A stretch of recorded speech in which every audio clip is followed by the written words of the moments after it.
I grew up in a very rural or isolated part of New Zealand on an organic sheep and cattle farm. My parents had 6 children, and maybe it is or was close to the state of nature, really, because we just had open countryside. We used to go hunting, fishing, build huts, do whatever we wanted. It was an incredible way to grow up. My father milked a cow by hand, so we had this fresh, raw milk.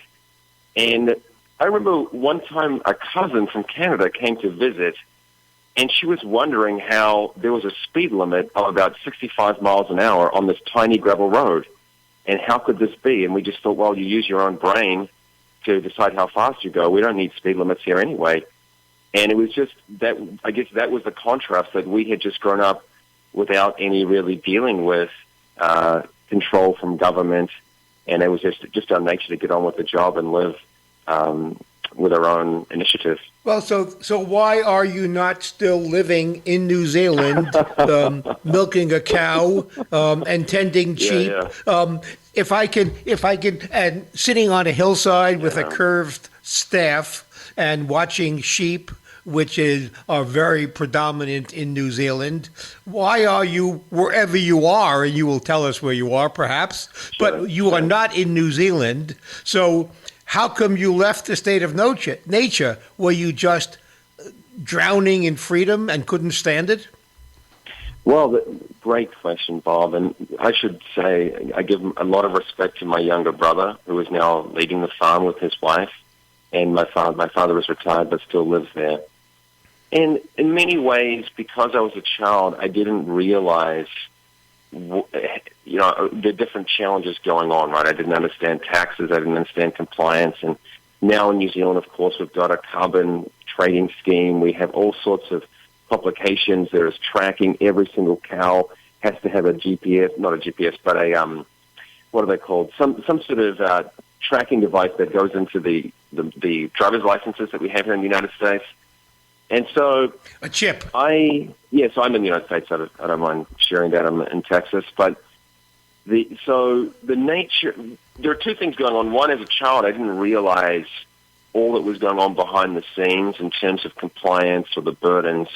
And two, even since when I was a child, growing up in the, I guess, late 80s, a lot has changed. The world has changed, right? And particularly the bureaucracy of a place like New Zealand, which is a British colony and was really almost like a Wild West for a long time. This open country that was being colonized by British settlers. And it's just become more of a bureaucratized country. And even though New Zealand scores high, I could say a lot about the country, even though New Zealand scores high on indexes of economic freedom, and it's not a bad place to be. I don't want to speak negatively of my home country. It is difficult to make a start there as a young person. It's very expensive. It is isolated. And you would earn roughly half in terms of salary what you might make in a place like the United States.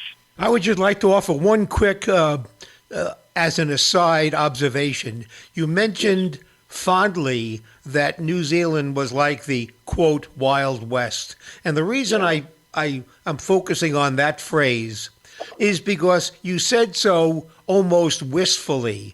And Elizabeth Warren, I believe, but it doesn't matter, in the recent presidential battles, in observing a part of our economy that was unregulated, she said with disparagement and with a lot of verbal exclamation points, why, that segment of the economy is like the Wild West.